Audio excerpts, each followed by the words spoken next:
అహంకారం అతి ప్రమాదకరం. దివ్యాత్మ స్వరూపులారా, అహం అనబడే ఆత్మ జీవిత ప్రణాళికతో మిళితమైతే జీవభావం ఏర్పడుతుంది. అది తన జీవిత ప్రణాళికను నెరవేర్చుకోవడం కోసం స్థూల దేహాన్ని తయారు చేసుకుంటుంది.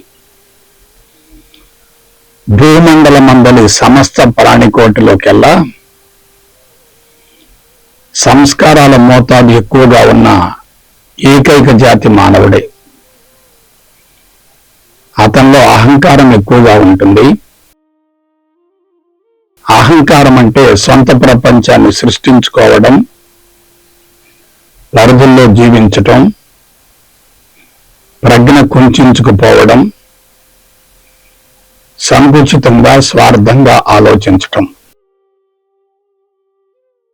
వీరిది అతి ప్రమాదకరమైన జీవితం. వీరి ద్వారా భూమండలంలో మనోకాలుష్యం విపరీతంగా పెరుగుతుంది. అహంకారం అనేది కొందరిలో కాంక్రీట్ గోడ వలె మందంగా ఉంటుంది,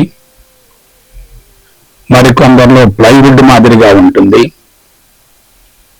ఇంకొందరిలో పలుచని వస్త్రం మాదిరిగా ఉంటుంది. వాస్తవానికి ఆధ్యాత్మికత అంటే అహంకారాన్ని సమూలంగా కరిగించుకోవడమే. అమాయకులలో ఇది కనిష్ట స్థాయిలో ఉంటే మేధావులలో గరిష్ట స్థాయిలో ఉంటుంది. అయితే ఆధ్యాత్మికవేత్తలు జ్ఞానపరంగా పరిణతి చెందుతారు కాబట్టి అహంకారం కరిగిపోతుంది. అప్పుడే మనిషి సంపూర్ణ స్వేచ్ఛను పొంది జీవిత పరమార్థం నెరవేర్చుకుంటాడు. అహంకారం అతి ప్రమాదకరం. దివ్యాత్మ స్వరూపులారా, అహం అనబడే ఆత్మ జీవిత ప్రణాళికతో మిళితమైతే జీవభావం ఏర్పడుతుంది. అది తన జీవిత ప్రణాళికను నెరవేర్చుకోవడం కోసం స్థూల దేహాన్ని తయారు చేసుకుంటుంది. భూమండల మందలి సమస్త ప్రాణికోటిలోకెల్లా సంస్కారాల మోతాదు ఎక్కువగా ఉన్న ఏకైక జాతి మానవుడే. అతనిలో అహంకారం ఎక్కువగా ఉంటుంది. అహంకారం అంటే సొంత ప్రపంచాన్ని సృష్టించుకోవడం, పరిధుల్లో జీవించటం, ప్రజ్ఞ కుంచుకుపోవడం, సంకుచితంగా స్వార్థంగా ఆలోచించటం. వీరిది అతి ప్రమాదకరమైన జీవితం. వీరి ద్వారా భూమండలంలో మనోకాలుష్యం విపరీతంగా పెరుగుతుంది.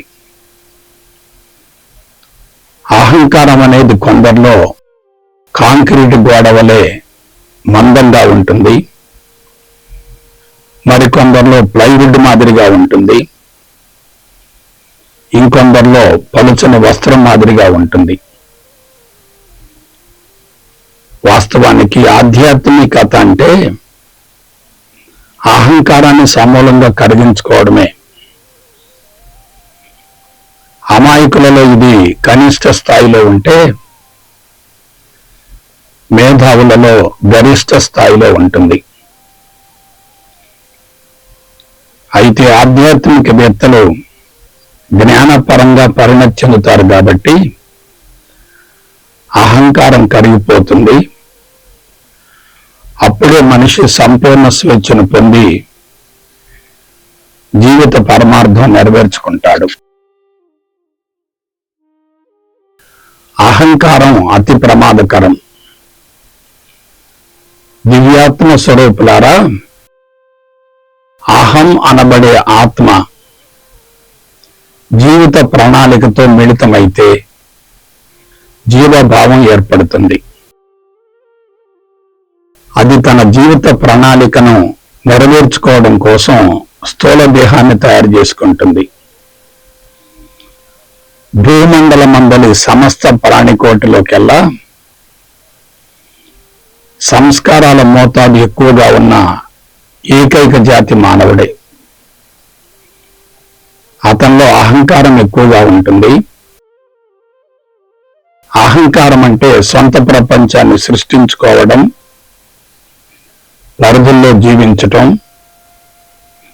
ప్రజ్ఞ కుంచుకుపోవడం, సంకుచితంగా స్వార్థంగా ఆలోచించటం. వీరిది అతి ప్రమాదకరమైన జీవితం. వీరి ద్వారా భూమండలంలో మనోకాలుష్యం విపరీతంగా పెరుగుతుంది. అహంకారం అనేది కొందరిలో కాంక్రీట్ గోడ వలె మందంగా ఉంటుంది, మరికొందరిలో ప్లైవుడ్ మాదిరిగా ఉంటుంది, ఇంకొందరిలో పలుచని వస్త్రం మాదిరిగా ఉంటుంది. వాస్తవానికి ఆధ్యాత్మికత అంటే అహంకారాన్ని సమూలంగా కరిగించుకోవడమే. అమాయకులలో ఇది కనిష్ట స్థాయిలో ఉంటే మేధావులలో గరిష్ట స్థాయిలో ఉంటుంది. అయితే ఆధ్యాత్మికవేత్తలు జ్ఞానపరంగా పరిణతి చెందుతారు కాబట్టి అహంకారం కరిగిపోతుంది.